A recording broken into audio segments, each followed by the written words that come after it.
Primera Guerra Mundial. Ahora sí, Diego, ayúdeme apagando, por favor. Bueno, esta Primera Guerra Mundial, ¿qué es lo primero que nos van a preguntar? Los equipos, ¿no? Los equipos, vamos a tener por un lado a la Triple Entente, que va a estar Francia, Reino Unido y Rusia, que Rusia se sale, les aviso, ¿verdad? Pero de manera inicial dijo, bueno, le entramos a la guerra, a ver si algo sacamos. No sacaron nada, perdieron, Alemania les ganó, un desorden, ¿no? Pero en ese momento trataron de ver a ver si sacaban algo de esa guerra, ¿vale? Y las potencias centrales o la Triple Alianza, Alemania y el Imperio Austrohúngaro. Repito entonces, Triple Entente, Francia, Reino Unido y Rusia. Y me van a decir, oiga, profe, ¿y dónde está Estados Unidos? Ah, lo vamos a ver. De manera inicial, Estados Unidos no entra a la guerra. Quería, ¿vale? Quería porque le conviene, pero entra hasta después. ¿Sale, vale?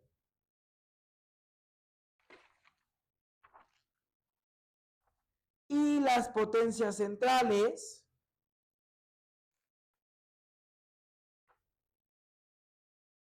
tenemos a Alemania y al Imperio Austrohúngaro.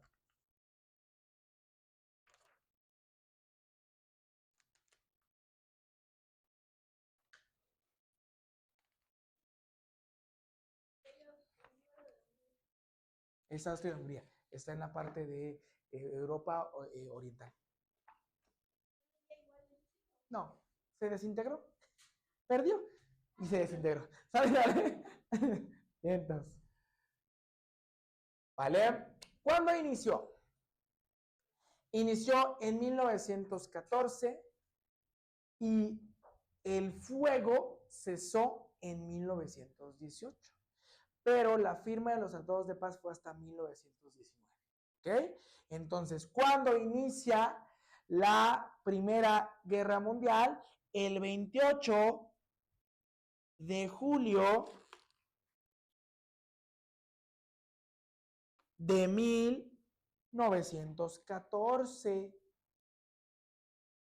y termina, me refiero a un fuego, el alto al fuego, termina esta guerra el 11 de noviembre de 1918 y ahí póngale pregunta de examen. En 1919 se firman los tratados de paz. ¿Vale? Anótenlo ahí porque en algunos libros va a decir, es que, profe, yo sabía que en el 19 son los tratados de paz. Y a estos tratados de paz concluyen de manera legal la guerra. Pero como tal, la hostilidad se termina a finales del 18. ¿Vale?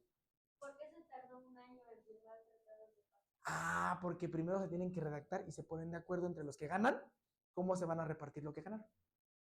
Entonces, en lo que hacen esos acuerdos, ¿sale, vale? En lo que los redactan, ahí está el Tratado de Versalles, el de Saint-Germain, ahorita vamos a ver de qué habla cada uno, ¿sale, vale? Esta redacción demora entre mes y medio. Ya estaba acabando el año. Entonces, hasta el 19 que se redactaron y se establecieron, se pusieron en la mesa los acuerdos entre los que ganaron de cómo se van a repartir lo que habían ganado. ¿Sí me voy a entender? Eso. ¿Dudas en casita? ¿Vamos bien? Sí, profe, todo bien. Perfecto. Y entonces, ¿cómo inicia? Bueno, los antecedentes, ¿no? De esta Primera Guerra Mundial. Primero tenemos un conflicto en la península de los Balcanes. Acuérdense que siempre una guerra va a ser causada o por territorio o por recursos naturales, ¿no? O sea, siempre. Entonces, si yo quiero recurso natural, una guerra. Si yo quiero un territorio, una guerra, ¿no? Entonces, en este caso, se estaba generando un conflicto para ver quién controlaba lo que es la parte de la península de los Balcanes, ¿vale? Entonces, Europa ya se hallaba dividida en dos bloques opuestos, ya había equipos, había personitas que tenían como que había países como que se llevaban bien, eran como amigos, ¿no? Amiguitos.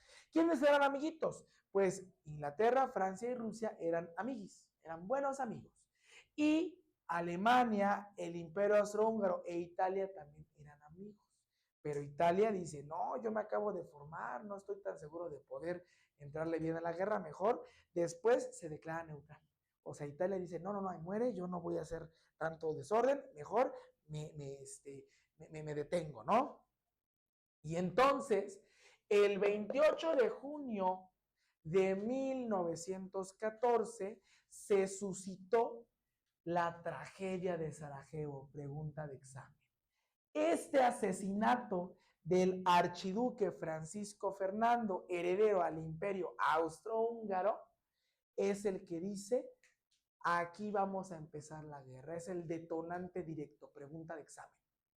¿Cuál es el detonante directo de la Primera Guerra Mundial? El asesinato del archiduque Francisco Fernando, heredero al trono austrohúngaro.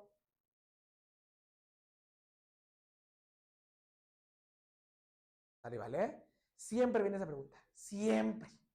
Acuérdense, así como cuando Alemania invade Polonia y ¡pum! Empieza la Segunda Guerra Mundial, en este caso matan al archiduque Francisco Fernando y ¡pum! Inicia la Primera Guerra Mundial. Y obviamente hay todo un antecedente. Acuérdense que el antecedente de la Primera Guerra Mundial fue esta paz armada, ¿no? En donde todas las potencias empiezan a competir, ¿verdad? Empiezan a rivalizar, ¿vale? Y ya cuando ya estaban buscando cualquier pretextito para pelearse. Pero pues, realmente esto fue el evento, ¿no? El evento oficial, ¿no? El evento en la historia y el evento que les preguntan en el examen. ¿Sale, vale? Cuando se declara la guerra, Italia originalmente era amiga de Alemania. Dijo, ay, no, es de esas amigas que cuando nos va bien, está con nosotros. Y ya cuando se pone fea la cosa, se va, ¿no? Eso pasó, ¿vale? Cuando estaban bien felices todos, recién unificados, ay, somos amiguitos, empieza la guerra y se ve feo y, ay, no, ya, se declara neutral. Italia se declara neutral, pero después, como ve que va ganando la Entente, se une a la Triple Entente, traiciona a sus amiguitos originales, ¿vale? Con la firma, pregunta de examen para área 3, del Tratado de Londres. Repito, Italia se une a la Triple Entente con la firma del Tratado de Londres.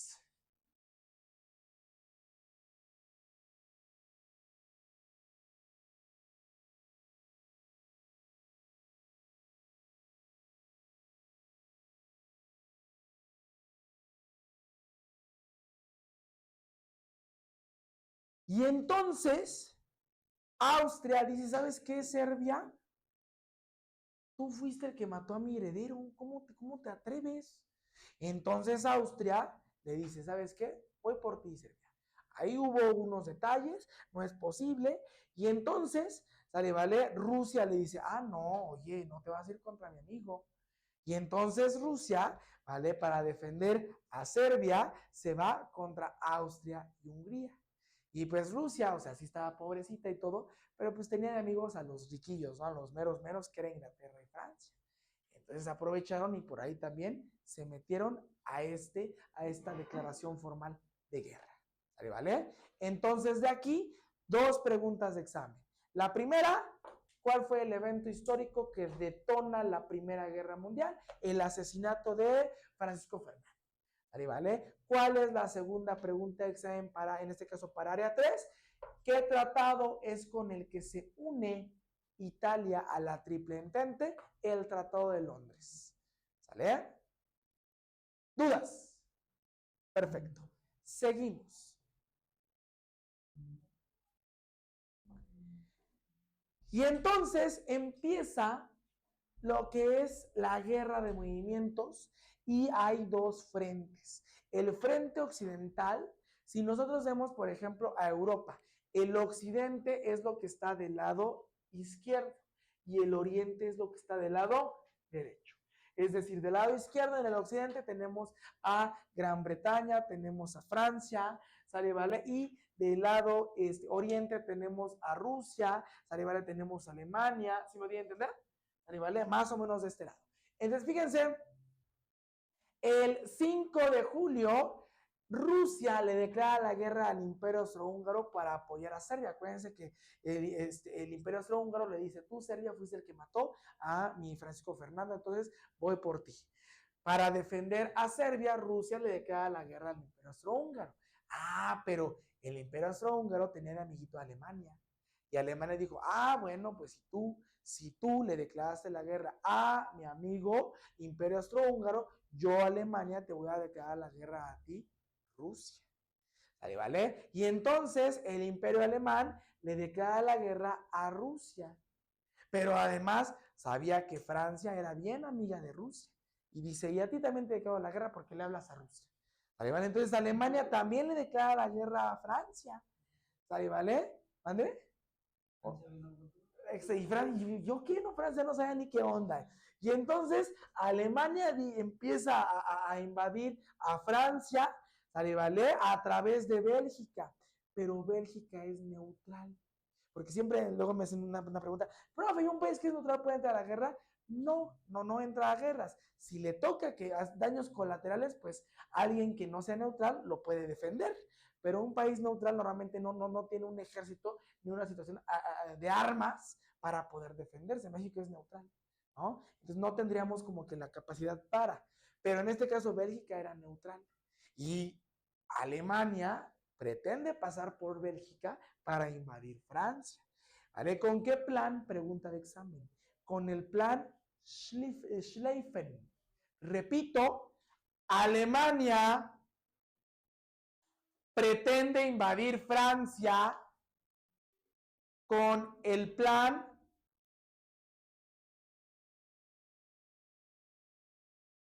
Schlieffen.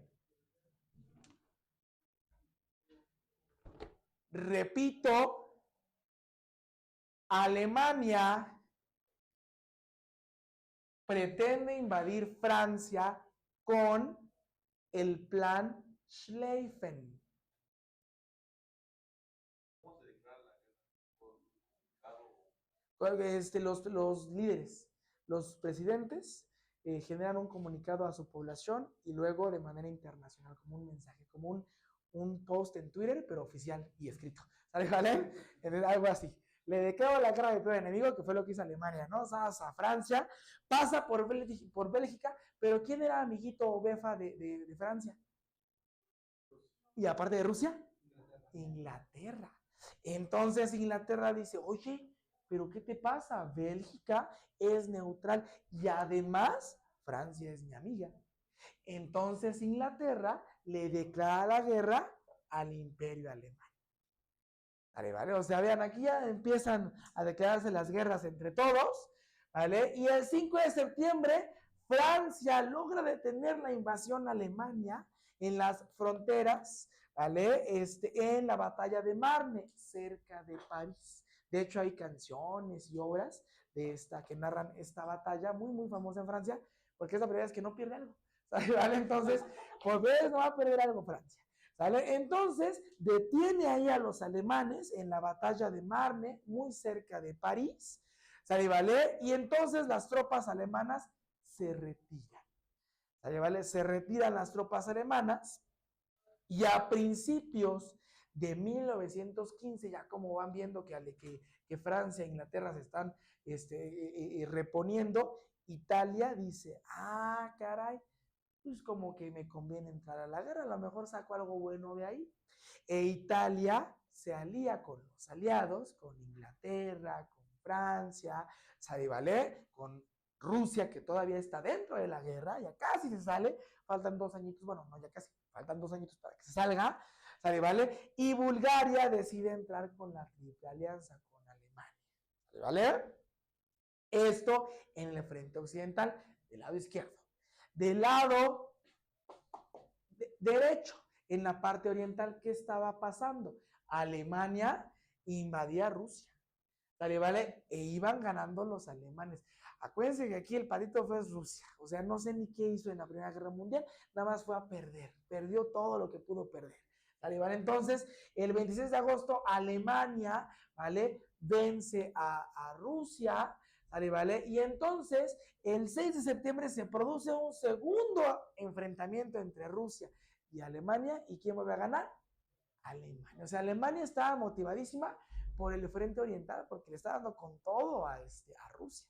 ¿Vale? Acá ya no pudo porque se metió su amiga de Francia, Inglaterra. Pero acá nadie ayudaba, nadie llegaba hasta allá todavía. ¿Vale? Dudas de esta parte. Y aquí Turquía se alió con Alemania y Japón se alió con los aliados, con Inglaterra. ¿Vale? A diferencia de la Segunda Guerra Mundial, que Japón ya se va con el otro bando. ¿Vale? Dudas de esta parte. Dudas. Sí, siempre. La parte que está a la izquierda es Occidente. De hecho, nosotros, América se encuentra en el hemisferio occidental. Y todo lo que es China, Japón, Rusia, se encuentra en el hemisferio oriental. ¿Vale? Pero Europa se divide en la parte izquierda, que es Europa occidental, y en la parte derecha, que es Europa oriental, ya pegada con Asia, que muchos ese continente lo llaman como Eurasia, ¿no? Que es esta parte, esta transición entre Europa y Asia. ¿Sale? ¿Vale? Vientos. Dudas. En casita, dudas. Perfecto. Ahora, ¿Qué no me la pueden llegar a preguntar? ¿cuál? La frente oriental. Sí nos pueden preguntar lo del frente occidental. Acuérdense, en el frente occidental siempre va a estar Francia metida. Y en el frente oriental ya Francia no está en el oriente. Ya ahí nada más va a estar Rusia y Alemania. Y Japón, que está en el oriente. ¿Vale? Entonces, frente occidental siempre tiene que estar metida Francia y más, ¿no? Pero el protagonista aquí es Francia. Y en el oriental está solamente Rusia, que es el que está hasta el oriente, hasta el lado derecho, lo más derecho de la parte de Eurasia, el continente formado por Europa y Asia. ¿Sale? ¿Vale? ¿Dudas? ¿Los aliados son los mismos de la triple entente? Fíjese. Vea, aquí tenemos la triple entente, nada más se lo regresé a sus compañeros, no a usted, ahí voy. Sí, a la triple entente a mí se les conoce como los aliados. ¿Vale? ¿Vale? Y las potencias centrales es la triple alianza. ¿Vale? ¿Vale? Vientos.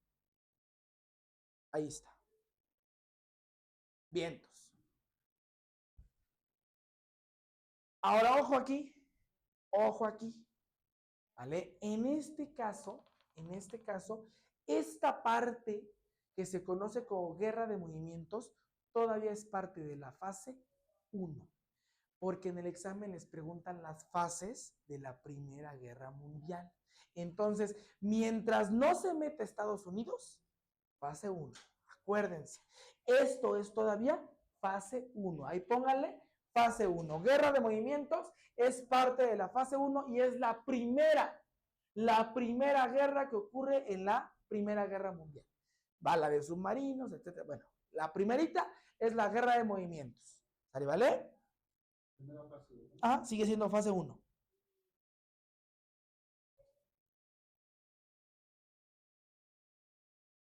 ¿Dudas? Pues acuérdense porque aquí sí les preguntan las fases de la Primera Guerra Mundial, ¿ok? En orden. Esta es fase 1 y la fase 1 va a estar dividida en 2 guerras. En esta y en la que viene en la siguiente diapositiva. ¿Vale? ¿Vale? ¿Puedo cambiar de diapositiva? Vale. Sí, claro que sí. En Alemania, entonces, de pasar de apoyar a Austria-Hungría, se dice ya no quiero nada y entonces se pasa al otro equipo. Italia. Es Italia. Alemania siempre se quedó en ese bando. Siempre se quedó con Austria-Hungría. La que originalmente estaba con ellos, que eran amiguitas, era Italia. Italia es la amiga traicionera.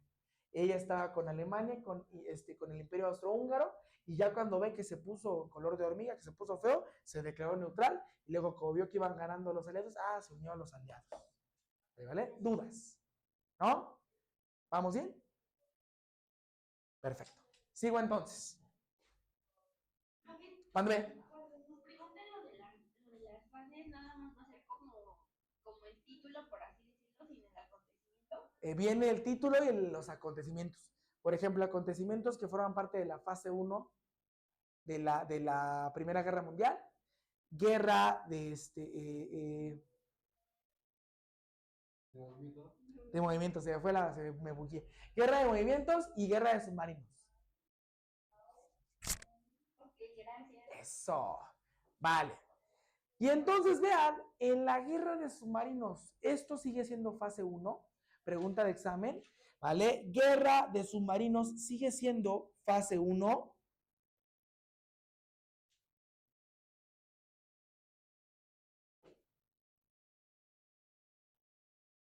Y estos submarinos fueron una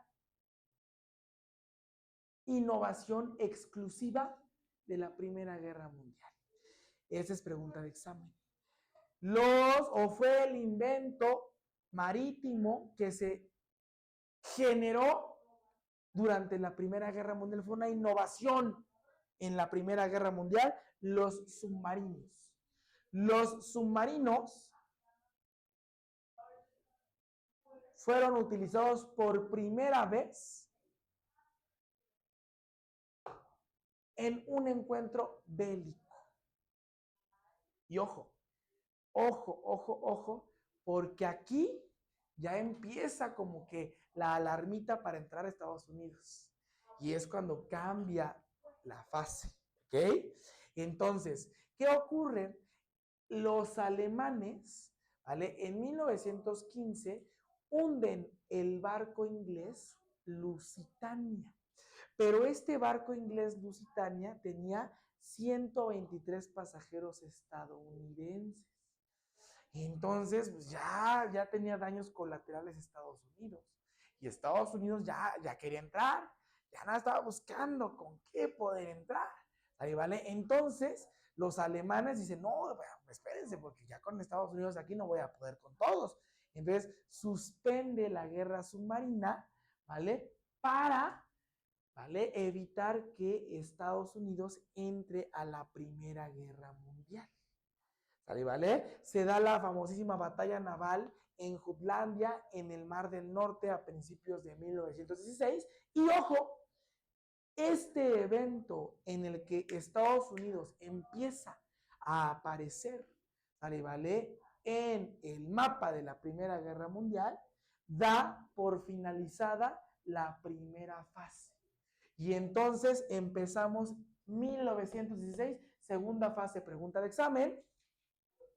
1916, segunda fase, guerra de las trincheras o guerra de trincheras. Repito, ya la guerra de trincheras es la segunda fase. Esta se caracterizó por tener frentes paralizados en tierra, ¿sale, vale? Que fue algo muy desgastante. Hubo muchas bajas, muchas muertes, ¿sale, vale? Y también se utilizó la aviación, ¿sale, vale? Las trincheras era cuando, por ejemplo, los ejércitos, los militares, generaban sus barricadas, generaban por ahí huecos en los cuales estaban generando bombardeos, generando misiles, metralletas, toda esta parte, ¿vale? Y estas trincheras iban de un lado a otro, ¿no? Es muy desgastante, ¿sale, vale? Hubo muchas bajas, aumentó muchísimo la mortandad, ¿sale, vale? Y esto empezó a generar que se utilizara, pregunta de examen, la tecnología y la ciencia para fines bélicos. Innovaron con gases tóxicos y armas incendiarias. Vale, vale. Repito entonces, pregunta de examen. Durante la guerra de las trincheras o de trincheras, se implementaron la ciencia y la tecnología para fines bélicos. ¿Qué significa bélico? Guerra, exactamente. Para fines de guerra. Se utilizaron gases tóxicos, armas incendiarias. Con todo gusto, Samara. Durante la Primera Guerra Mundial, en la guerra de trincheras, se usó la ciencia y la tecnología para fines bélicos, haciendo uso de gases tóxicos, armas incendiarias, etcétera. ¿Alemania lo inventó? No, solo los submarinos. Esa sí es una innovación de Alemania. De hecho, de ahí salieron muchos científicos que aportaron armas nuevas para la Segunda Guerra Mundial. Entre ellos, Albert Einstein, que era, ¿mandé? Con la bomba atómica. ¿Vale? Las bases de la bomba atómica las sentó Albert Einstein con su teoría de la relatividad especial. ¿Vale? Y ahí la de la fórmula de E igual a mc al cuadrado, cómo relaciona la energía con la masa y la velocidad. ¿Vale? Vientos. ¿Dudas? Perfecto. Acuérdense. Fase 1, guerra de movimientos y guerra de submarinos. Perfecto. Fase 2, guerra de trincheras. ¿Dudas? Bueno, sale, vale. Seguimos entonces. Híjoles, pues ya, ¿no? Ya entrando a Estados Unidos, esto ya casi está acabando. Con la entrada oficial de Estados Unidos, llegamos a la fase 3. Anótenlo, por favor. Fase 3, entrada de Estados Unidos. Acuérdense que Estados Unidos siempre se beneficia de las guerras. Ya se le hacía, ya quería entrar. Ya estaba buscando cualquier pretexto, ¿no? Además, el hundimiento de Lusitania, pues ya fue como un pretexto, pero no tan grande, ¿no? No un pretexto tan objetivo como para entrar a la guerra. Entonces, Estados Unidos realmente quería ayudar a la Entente, quería ayudar a los aliados, a Inglaterra, a Francia, ¿vale? Y primero, el hundimiento del Lusitania. Y luego, fíjense, se hundió el Vigilantia. El Vigilantia ya era un barco mercante, un barco estadounidense que se dedicaba a comerciar productos, mercancía. Entonces, a lo mejor las personas que murieron en el Lusitania, pues como quiera, pero mercancía que iba a generar dinero, pues ya le molestó un poco más. La gente como quiera, pues no hacen muchos. Pero el producto, y el dinero, pues no es tan fácil, ¿verdad? Entonces, este hundimiento del Vigilantia fueron antecedentes directos para que Estados Unidos definiera su equipo en la Primera Guerra Mundial. Y no solo eso, que se decidiera Alemania a atacar o a tratar o a intentar atacar a Estados Unidos. ¿Por qué? Porque durante la Primera Guerra Mundial, ¿vale?, le manda a Alemania un telegrama a México, un telegrama muy famoso, pregunta de examen, el telegrama de Zimmermann. Ese telegrama de Zimmermann nunca llegó a nuestro gobierno. En ese momento, en el 17, estaba como presidente Venustiano Carranza, que acababa de promulgar la Constitución de 1917. Acabábamos de salir de la Revolución Mexicana. Entonces, aquí no llegó a manos de México, llegó a manos de Estados Unidos, lo logró interceptar. De hecho, durante estas guerras fue cuando ha habido más avance en la computación, porque se generaron muchos lenguajes de cifrado digital, descifrado para tratar de mandar mensajes en códigos secretos y que el enemigo no los descubriera. Entonces había máquinas que se dedicaban a hacer mensajes secretos y que cuando los mandaban a sus aliados, los aliados tenían la máquina que descifraba este código secreto. Entonces, muchos computólogos y muchos ingenieros de la época trabajaban muchísimo en Estados Unidos, en Inglaterra, para tratar de decodificar los códigos secretos que usaban los alemanes con sus aliados. ¿Vale? Entonces, llega este telegrama de Zimmermann a manos de Estados Unidos y ve que Alemania le dice, mira, dame chance de entrar a tu territorio, dame permiso de entrar a tu territorio y desde tu territorio voy a atacar a Estados Unidos y te voy a dar la oportunidad de que recuperes lo que te quitó. Entonces pudimos haber recuperado esa mitad, pero no llegó. No llegó ese telegrama y Estados Unidos dijo, sí, con que quieres atacarme y aparte quieres poner a mi lado a mis, es que no sé cómo decirlo para que, a mis asociados, exactamente, a mis vecinos asociados en mi contra, ¿cómo te atreves? Y entonces este telegrama de Zimmermann fue lo que hizo que Estados Unidos le declarara la guerra a Alemania. Y entonces, con la entrada de Estados Unidos a la Primera Guerra Mundial, pues ya, ¿no? Las crónicas de una muerte anunciada para Alemania, ya, o sea, entrando Estados Unidos a cualquiera de las guerras mundiales que ha habido, ya sabemos quién va a ganar, porque sí equilibra la balanza muchísimo hacia los aliados de Estados Unidos. ¿Vale? ¿Dudas de esta parte? ¿Podría repetir la pregunta del telegrama? Claro que sí. El telegrama de Zimmermann es muy famoso, es pregunta de examen. Es el telegrama que Alemania envía a México ofreciéndole regresar o recuperar el territorio perdido contra Estados Unidos a cambio de que lo dejáramos entrar a nuestro territorio para invadir Estados Unidos. Así de fácil.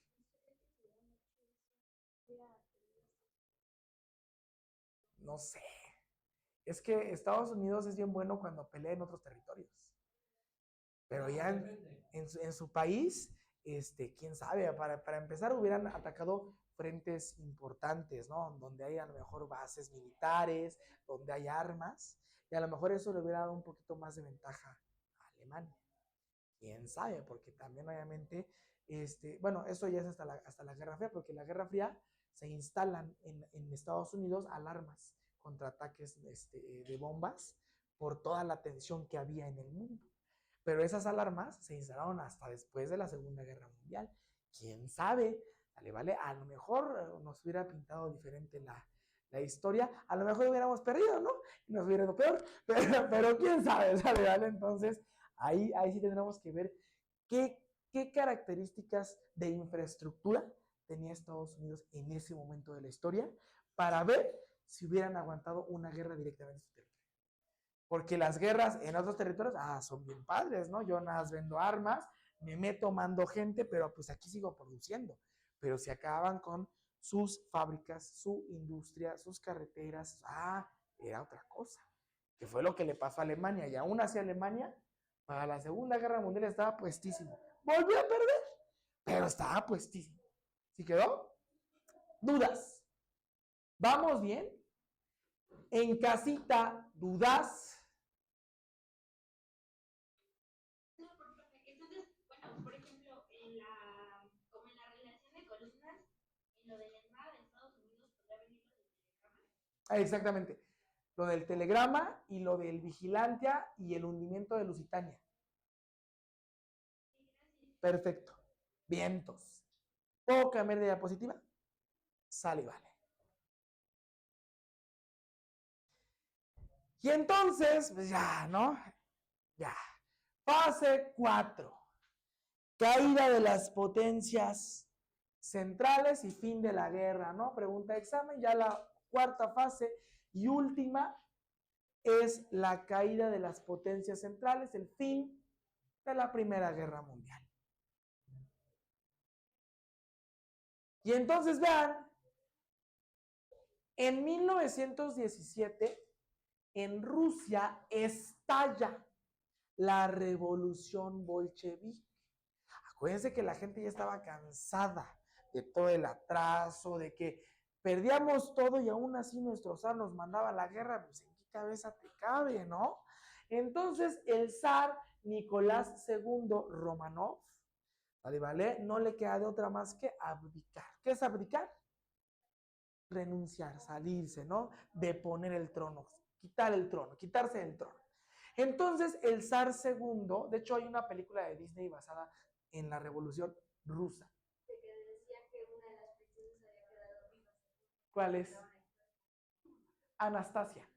La de Anastasia, exactamente. ¿Sale, vale? De hecho, Anastasia se llama Anastasia Romanov. Y el malo dice, es que voy a matar hasta los últimos Romanov, ¿no? Eran la familia de Nicolás II, los últimos zares, la última familia que gobernó Rusia zarista. Abdicó porque, renunció, salió de la Primera Guerra Mundial, porque en su territorio estalló la revolución bolchevique, ¿vale? Y entonces Rusia sale de la Primera Guerra Mundial en febrero de 1918, ¿vale?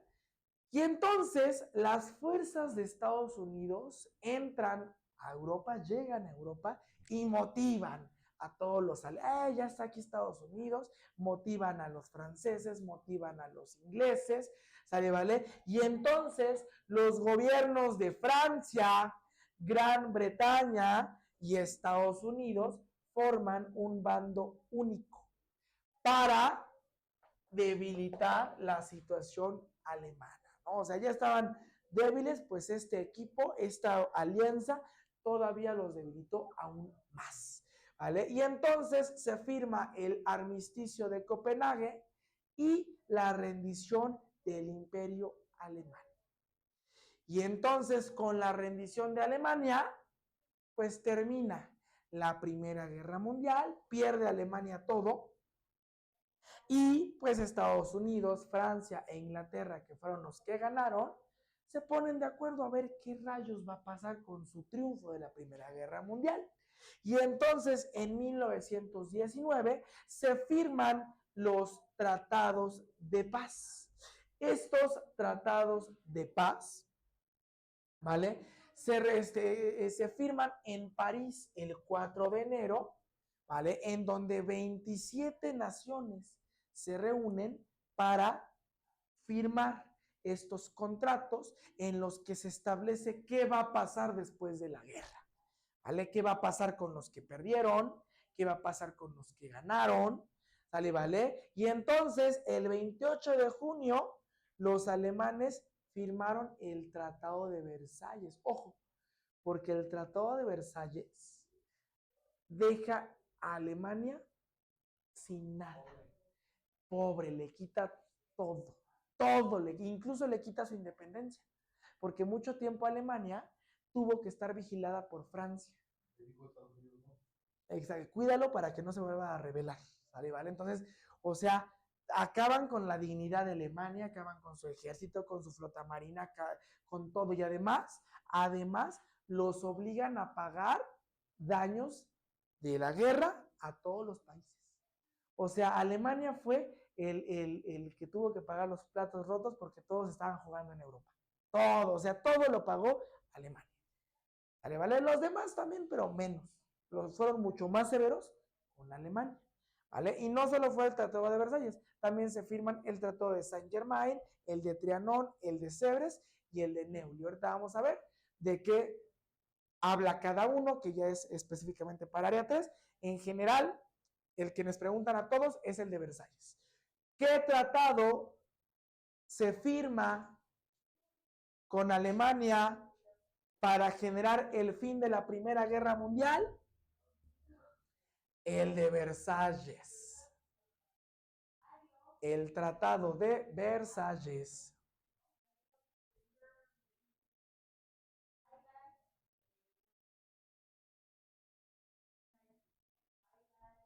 ¿Dudas? ¿Dudas de esta parte? Ahorita vamos a ver cada tratado, que ya es un poquito más para área 3, pero ¿dudas de esta parte? Acuérdense, fase 1, guerra de movimientos y guerra de submarinos. Ahí vale. Fase 2, guerra de trincheras. Luego, fase 3, perfecto, cuando entre Estados Unidos a la guerra. Y fase 4, ya cuando termina la guerra, cuando caen las potencias centrales. Así viene en el examen. ¿Dudas? Bueno, sale. Seguimos. Consecuencias de la guerra. Esta es pregunta de examen para todos. ¿Vale? ¿Qué países? Ojo, porque hay preguntas. Las preguntas que vienen en los exámenes son consecuencias o países que aparecen después de la Primera Guerra Mundial, países que aparecen después de la Segunda Guerra Mundial y países que aparecen con la desintegración de la URSS. Son 3 preguntas distintas, no las confundan. ¿Ok? Entonces, les pueden preguntar, países que aparecen después de la Primera Guerra Mundial, ahorita se los voy a dar. Países que aparecen después de la Segunda Guerra Mundial, se los doy la semana que entra. Y países que aparecen después de la guerra, después de que se desintegra la URSS, se los doy en 2 semanas. ¿Ok? Así vienen en el examen. Literal, así vienen. ¿Ok? ¿Qué países aparecen? ¿Vale? Después de la Primera Guerra Mundial aparece Polonia, que de hecho Polonia es la manzana de la discordia de la Segunda Guerra Mundial. Cuando Alemania intenta recuperar ese territorio invadiéndolo, es cuando ¡pum! Desencadena la Segunda Guerra Mundial. ¿Ok? Pero bueno, entonces acuérdense, de la Primera Guerra Mundial aparecen Polonia, Finlandia, Checoslovaquia, en Europa Central, aparece Yugoslavia. También Yugoslavia es muy preguntada. Yugoslavia aparece después de ¿qué? De la Primera Guerra Mundial de los Balcanes. Aprendan eso, siempre viene esa. Y como se confunden con Yugoslavia, con Ucrania, con Eslovenia, con Lituania, con Letonia, apréndanse eso. Yugoslavia es resultado de la Primera Guerra Mundial y aparece en los Balcanes. Y se independizan Palestina y Arabia, ¿no? Que de hecho esta independencia pues está traído todo lo que es la crisis que hay hoy día, ¿no? En esta zona, por la zona, de quién le pertenece a los judíos, a Palestina, a esta parte, ¿no? De la franja, de Gaza. Profe, ¿puedes repetir lo de Yugoslavia, por favor? Con todo gusto. ¿Qué país aparece en los Balcanes después de la Primera Guerra Mundial o como consecuencia de la Primera Guerra Mundial? Yugoslavia. Acuérdense que tienen nombres raros, porque más adelante vamos a ver que aparece Letonia, Lituania, Estonia, ¿vale? Entonces, eso confunde mucho, por eso usan mucho esos nombres en los exámenes, ¿ok? Entonces, aquí aparece Yugoslavia.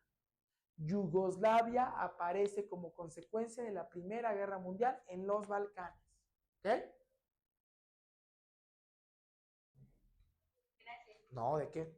¿Qué otra consecuencia hubo? Bueno, ¿quiénes normalmente son a los que mandan a la guerra? A los hombres. A los hombres. Ahorita ya como que es un poquito menos que puros hombres. Ya hay una que otra mujer, muy pocas, pero las llega a ver. Pero en ese momento de la historia solo iban hombres. Entonces, si los hombres se van a la guerra y los matan, ¿quiénes se quedan en las ciudades? Las mujeres. Entonces, resultado o como consecuencia de la Primera Guerra Mundial, las mujeres tuvieron que participar en nuevos ámbitos. Le tuvieron que entrar a las fábricas, a la agricultura, a la minería, ¿vale? Y eso a algunos no les pareció. Que vamos a verlo ahí en los regímenes totalitarios. Eso a algunos no les pareció. ¿Vale? Y entonces, como a algunos no les pareció que las mujeres empezaran a entrar en ámbitos que antes eran exclusivos para hombres, surgen ciertos movimientos sociales y ciertas tendencias totalitarias y fascistas en Europa. Entre ellos el nazismo en Alemania, el fascismo en Italia y el falangismo en España y el militarismo japonés en Japón. ¿Vale? Viendo. Están dormidos, ¿eh? En Japón, el militarismo japonés en Japón. ¿Vale? Entonces, acuérdense, siempre cuando hay cambios, hay gente que no está acostumbrada a los cambios. Y esos cambios va a traer personas que se levanten en contra de estos cambios. Entonces, las personas que no estaban a favor de que las mujeres empezaran a entrar a ciertos sectores a los que antes no pertenecían, como ellos lo decían, ¿vale? Hizo que surgieran este tipo de movimientos, de regímenes, de tendencias totalitarias y fascistas, extremistas. ¿Sale, vale? Dudas. ¿Podría repetir lo del nazismo en Alemania? Nazismo en Alemania, se los voy a dar en la siguiente unidad, pero fascismo, nazismo con N en Alemania. Fascismo en Italia. Y falangismo en España. No, ¿de qué? Y entonces, con la firma del Tratado de Versalles, vean, Alemania perdió todo su imperio colonial. ¿Se acuerdan que Alemania estaba compitiendo por colonias en África? Las perdió. Todo lo que tenía se lo quitaron. ¿Vale? ¿Vale? Fue sometida a severas medidas de desarme. Le quitaron todo el armamento que tenía. Todo. No le dejaron nada. No solo eso, le quitó toda la flota mercante. Le tuvo que dar toda su flota mercante a los aliados. Toda. Y además de que le quitaron su armamento, de que le quitaron su flota mercante, ¿vale? De que le quitaron todas las armas, tuvo que pagar una indemnización de guerra por 269,000,000,000 de marcos de oro. Ni siquiera era moneda, era oro, para indemnizar todos los daños que se sufrieron o que se generaron en la guerra. Entonces Alemania estaba hasta la cabeza, ¿no? Hasta tope de deudas, no tenía nada, o sea, no, estaba deshecha. La dejaron sin nada. ¿Vale, valer? El imperio turco otomano desapareció, el imperio austrohúngaro que me decía, y sí, no, ya no, desapareció. Le ganaron y se desapareció, se desintegró. Y entonces aparecen, vean, fíjense, Estonia, Letonia y Lituania en el Báltico. Fíjense, en los Balcanes, Yugoslavia. Y en el Báltico, Estonia, Letonia y Lituania. Pregunta de examen. Países que aparecen en el Báltico después de la Primera Guerra Mundial: Estonia, Letonia y Lituania. Países que aparecen en el Báltico después de la Primera Guerra Mundial: Estonia, Letonia y Lituania.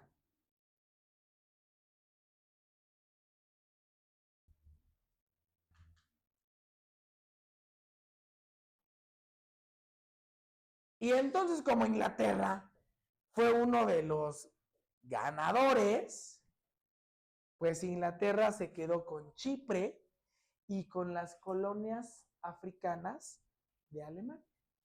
O sea, se las quitó Alemania y se las quedó Inglaterra. ¿Vale? ¿Dudas? O sea, casi como dejarlas independientes. No. Dijo, pues te las quito, me las quedo yo. ¿Vale? ¿Dudas? En casita, ¿dudas? Perfecto. Y entonces, esta es pregunta de examen para área 3.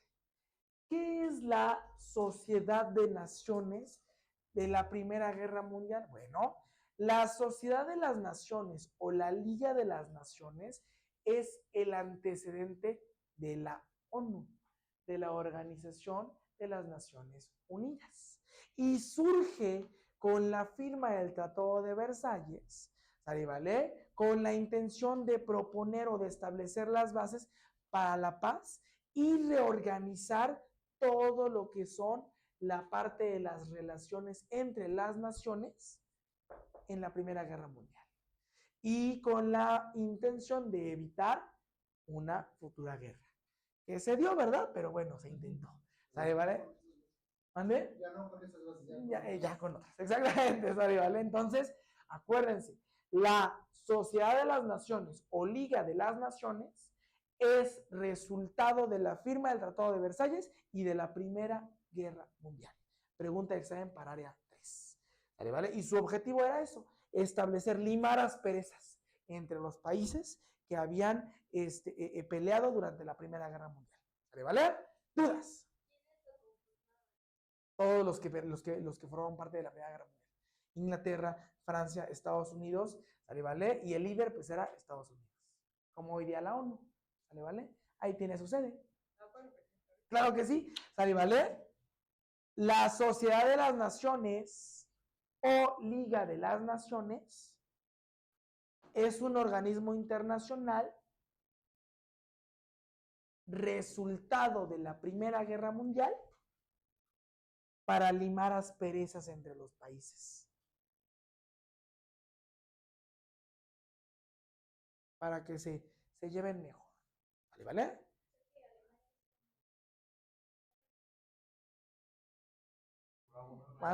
Sí, exactamente algo así. De hecho, cuando le quitaron todo, generó mucho resentimiento.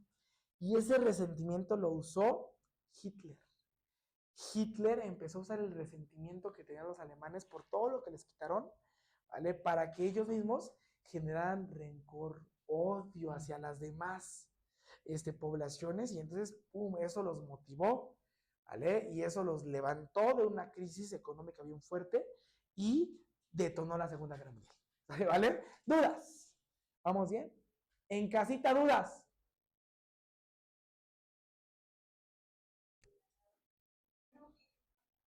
Perfecto. Seguimos. Ahora sí, tratados de paz, eso también es exclusivo para área 3, ¿vale? El Tratado de Versalles pues fue contra los alemanes, ¿no? Alemania full, le dio con todo a Alemania, le quitó su ejército, le quitó su fuerza aérea, le quitó la parte de la flota mercante y además lo obligó a pagar los daños de la guerra, ¿vale? El Tratado de Saint-Germain era como de, nadie le puede hablar a Alemania, le tienen que hacer la ley del hielo a Alemania. Cualquiera que le hable a Alemania se las ve conmigo. Entre ellos conmigo era Estados Unidos. ¿Vale? Entonces, nadie, no le puedes hablar a Alemania. ¿Vale? Eso decía el Tratado de Saint-Germain. ¿Para qué? Pues para evitar que haga aliados y que se detone una siguiente guerra, ¿no? Que bueno, pasó, pero se intentó que no pasara. ¿Vale? Y entonces el Tratado de Neuilly le quitó todas sus armas y redujo el territorio de Bulgaria. ¿Vale? El Tratado de Sèvres, pregunta de examen, es con el que desaparece el imperio austrohúngaro. ¿Vale? Con el Tratado de Sèvres, pregunta de examen, este es para todos. Con el Tratado de Sèvres desaparece el imperio turco otomano turco.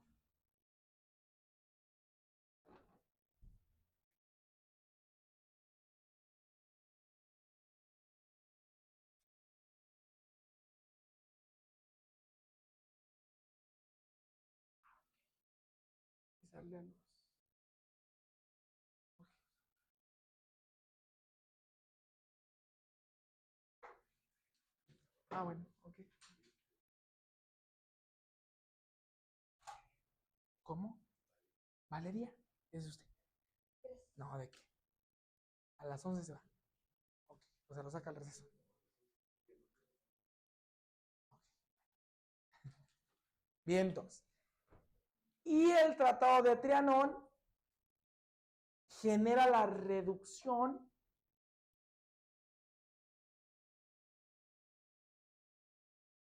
del territorio húngaro para beneficiar a Rumania.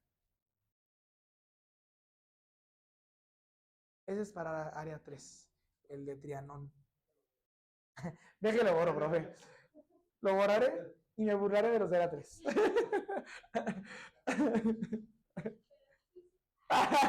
Pero fíjese, usted mire, está peor, fíjense. ¿Vale? ¿Dudas de los tratados de paz? Dudas en casita, dudas. Profe, puede que en el examen nos pregunten así como cuáles fueron los tratados de paz y solamente no vengan los títulos. Ajá, eso sí. Como solo los puros tratados de paz. Pero el que es bien común es el de Versalles. Ese siempre, siempre, sí o sí, sí o sí, sí o sí, viene. El de Versalles. ¿Ande? ¿Cómo que cómo era? ¿Cuál era el tratado de Versalles? ¿Que le quitan todo a quién? A Alemania. Es con el que le quitan su armamento, le quitan su flota naval, lo obligan a pagar la guerra, todo le quitan. La dignidad también le quitaron. ¿Sabes, vale? ¿Dudas? ¿Vamos bien? En casita, ¿dudas?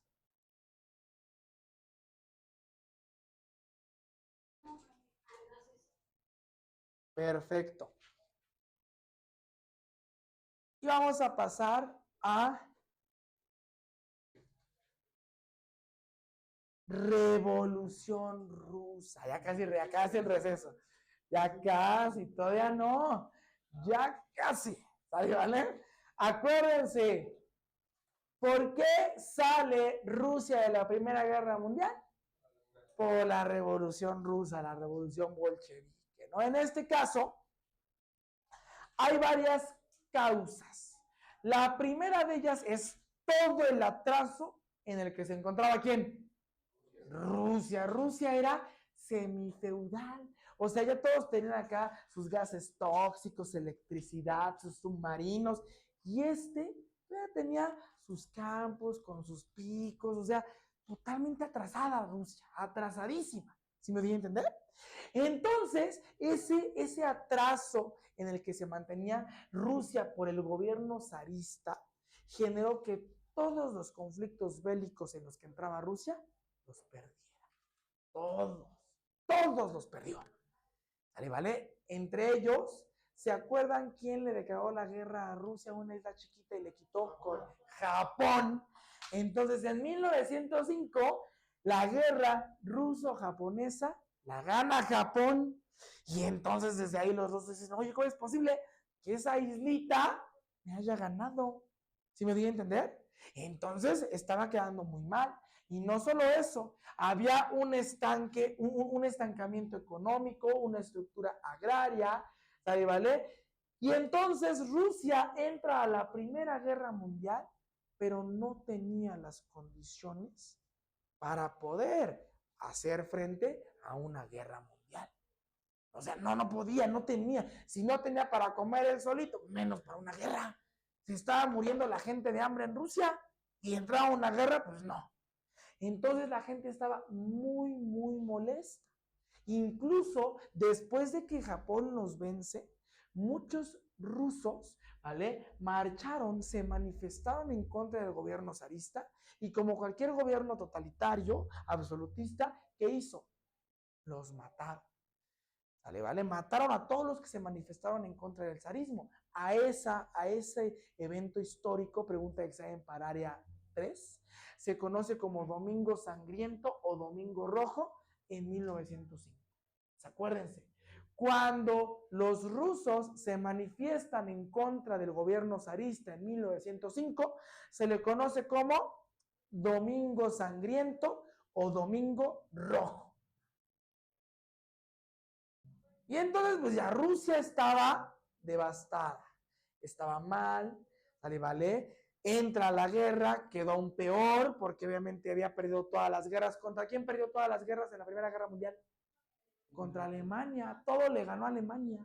Todo le ganó a Alemania. ¿Vale? Entonces, ¿sale? Pues el zar Nicolás II Romanov quedó muy mal. La gente ya no creía en lo que decía. Y entonces no le quedó de otra más que renunciar al trono en febrero de 1917. Y entonces, en todas las revoluciones, ¿se acuerdan que, por ejemplo, en la Revolución Francesa estaban los jacobinos y los girondinos? En la Revolución Rusa también había dos grupitos muy famosos. Los mencheviques, pregunta de examen, los mencheviques eran los que querían un cambio moderado. Es decir, estos pues se veía beneficiados por el gobierno zarista. Eran los ricos, la JAI, los que siempre tenían una vida holgada, sin preocupaciones, ¿no? O sea que, ok, vamos a generar un cambio, pero moderado, poco a poquito. Un periodo de transición democrática, burgués, sin que haya desorden, ¿sale, vale? Y a ellos se les conoce como el ejército blanco. Y eran amiguitos del zarismo, ¿no? O sea, era la gente pudiente, los que tenían dinero, que eran poquitos, ¿verdad? Porque quedamos que Rusia estaba en la pobreza absoluta, ¿no? Peor que México. Y ya es decir mucho. Y entonces tenemos siempre, hay unos moderados y luego hay unos que radicales, ¿no? Que dicen, ya hay que acabar con esto, estoy cansado de vivir así. En Rusia, los radicales eran los bolcheviques, pregunta de examen. Los radicales rusos eran los bolcheviques. Y ellos querían un cambio radical total. Ellos querían acabar de tajo con el zarismo, matar a toda la familia Romanov, a los últimos Romanov, y querían acabar con cualquier influencia, con cualquier prueba de que alguna vez existió el zarismo en Rusia, e imponer un socialismo, como lo propuso. ¿Quién propuso el socialismo científico? Lo vimos en la clase pasada. ¿Carlos qué? Carlos Marx. Entonces, estos bolcheviques, mejor conocidos como el Ejército Rojo, de ahí que todo lo de izquierda o todo lo socialista se asocia con el rojo. ¿Vale? El Ejército Rojo estuvo liderado por Vladimir Ilich Lenin. Pregunta de examen. El líder bolchevique, el mero mero de los bolcheviques, era Lenin. Repito, el mero mero de los bolcheviques era Lenin. Y también les preguntan al mero mero de los mencheviques, que fue Alejandro Kerensky. Alejandro Kerensky es el mero mero líder de los mencheviques. Cuando veamos historia de México, vamos a ver que también aquí hubo banditos, ¿no? Estaban los carrancistas, los villistas, los zapatistas en nuestra revolución, ¿verdad? Que hubo dos, pero la más famosa, la que festejamos y por la que, gracias a Dios, el lunes descansamos, ¿sale, vale? Es la Revolución de México, ¿sale, vale? Entonces, y es esta la que les menciono, ¿sale, vale? Y entonces, Vladimir Lenin impulsó un movimiento socialista de trabajadores, ¿no? ¿Sale, vale? Ellos querían una república federal socialista en donde los soviets, los trabajadores, ¿vale?, gobernaran para los trabajadores y que las ganancias se vieran reflejado en el bolsillo de los trabajadores, que no hubiera empresarios ricos ni zares que se quedaran con todo y que no hubiera gente pobre. ¿Sale, vale? Y entonces ellos decían, queremos el fin de la guerra y queremos que toda la tierra sea para los campesinos, para los trabajadores y todo el poder para los soviets. ¿Qué eran los soviets? Los soviets son algo así como sindicatos de trabajadores. Es decir, que los que iban a controlar el gobierno de Rusia iban a ser los sindicatos, porque los sindicatos iban a defender los derechos de los trabajadores. Y entonces se iba a acabar con todo este abuso por parte de los burgueses. ¿Sale, vale? Y entonces se genera la Revolución de Octubre del 18 y ganan los bolcheviques. ¿Quiénes eran los bolcheviques? Los radicales. Y entonces ganan estos radicales y lo primero que hicieron fue ejecutar ¿a quién? A Nicolás II y a toda su familia. Por eso huyen a Francia. ¿Sale, vale? A toda su familia los ejecutan. ¿Vale? A ellos no se iban con nada, no, medio quiero. No, ellos todo. Ejecutaron a Nicolás II y a toda la familia imperial. Y todos los que eran sus amigos, ¿vale?, que tenían ciertos lazos directos con la familia Romanov, también les tocó. también les tocó persecución, o los sacaron, o les dieron cuello, ¿no? ¿Sale, vale? Y entonces Rusia, gracias a la Revolución Rusa, adopta un régimen socialista. Sale de la Primera Guerra Mundial cuando se firman los tratados de paz con Alemania. Pregunta de examen. ¿Cómo se llaman los tratados de paz que firma Rusia con Alemania para salir de la Primera Guerra Mundial? El Tratado de Brest-Litovsk. El Tratado de Brest-Litovsk.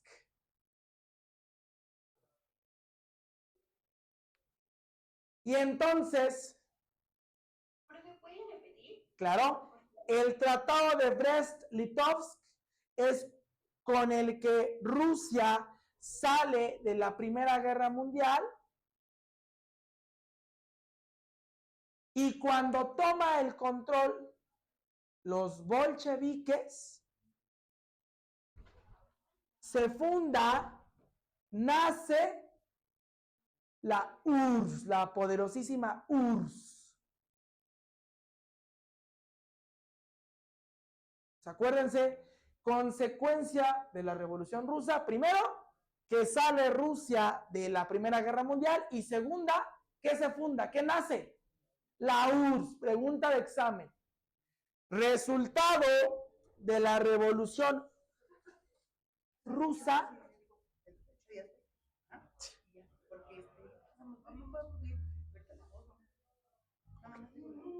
Ok, sí. Por favor, sí. No, ¿de qué? Entonces, con esto nace la URSS. Nace la URSS. ¿Sale, vale? Y entonces, acuérdense que los bolcheviques no se iban con medias cosas, ¿no? Ellos iban por todo. Lo primero que hace es Lenin, que era el líder de los bolcheviques, implementa reformas económicas. Estas reformas económicas impulsadas por Lenin para industrializar a la URSS se les conoce como NPE, Nueva Política Económica. Pregunta de examen. ¿Cómo se le conoce a las reformas económicas implementadas por Lenin para industrializar a la URSS? A la recién fundada URSS, NPE, Nueva Política Económica. ¿Cómo se le conoce?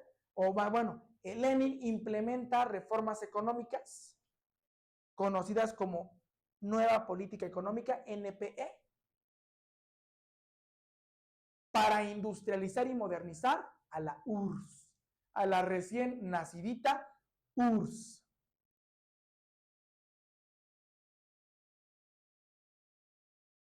¿Y en qué consistió esta reforma económica? Bueno, para empezar, Lenin decía, hay sectores energéticos vitales para un país.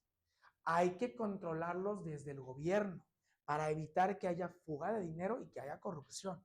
Entonces, lo que hizo Lenin fue nacionalizó todos los sectores que él consideró estratégicos. Primero, los energéticos. Todo lo que es el carbón, el petróleo, el gas. De hecho, hoy día la guerra de Ucrania fue por gas. ¿Vale? De Rusia y de Ucrania fue por gas. Entonces, desde aquí ya Lenin sabía, ¿no? Pues todos los recursos que necesitamos para energizar a la URSS, vamos a controlarlos nosotros. Que ningún empresario, que ningún otro país los controle, los controlamos nosotros. ¿Vale? Y entre ellos era la parte energética. Y no solo eso, la parte de transportes. Todo transporte ferroviario, marítimo, ¿vale? Aéreo, lo iba a controlar directamente el Estado, el gobierno. ¿Vale? Y la industria pesada, metalurgia. ¿Vale? Todo eso lo nacionalizó. ¿Qué significa nacionalizar? Hacerlo del país, hacerlo del Estado, hacerlo público. Es decir, quitárselo a los particulares, quitárselo a las empresas privadas y controlarlo directamente el gobierno. Eso es nacionalizar. También se le conoce como expropiar. ¿Vale? Pero aquí utilizamos el término nacionalizar. Y no solo eso, otorgó tierras de cultivo a todos los campesinos para que las tierras de cultivo que no se aprovecharan se empezaran a trabajar. Y eso hizo que la economía se reactivara, ¿vale? Que la URSS empezara a generar dinero, que empezara a producir, que empezara a salir del hoyo en el que estaban estancados con el zarismo. ¿Sale, vale? Y no solo eso, también generó una renta de la tierra, ¿vale? A los que querían generar, o sea, la tierra era del Estado y el Estado controlaba, ¿vale? La tierra que se iba a trabajar y le permitió a la pequeña burguesía, no a los kulaks que eran los grandes terratenientes, los pudientes, los que se llevaban bien con el zarismo, a ellos no, a ellos les quitó todo. Y lo hizo público y se lo dio a los pobres y a los campesinos para que empezaran a trabajar. Algo así exactamente, ¿sale, vale? Y a la pequeña burguesía le permitió conservar su propiedad, sus comercios y sus pequeñas empresas. Nada más a los pequeñitos. A los que ya tenían mucho acumulado y que no generaba ningún beneficio para el pueblo, para la URSS, se los quitó. Y eso hizo que Rusia, que ya no se llama Rusia, ahora ¿cómo se llama? URSS, que la URSS, ¡pum!, se convirtiera en una potencia mundial y empezó a competir contra las potencias imperialistas del siglo pasado. ¿Sale, vale? Dudas. Dudas en casita.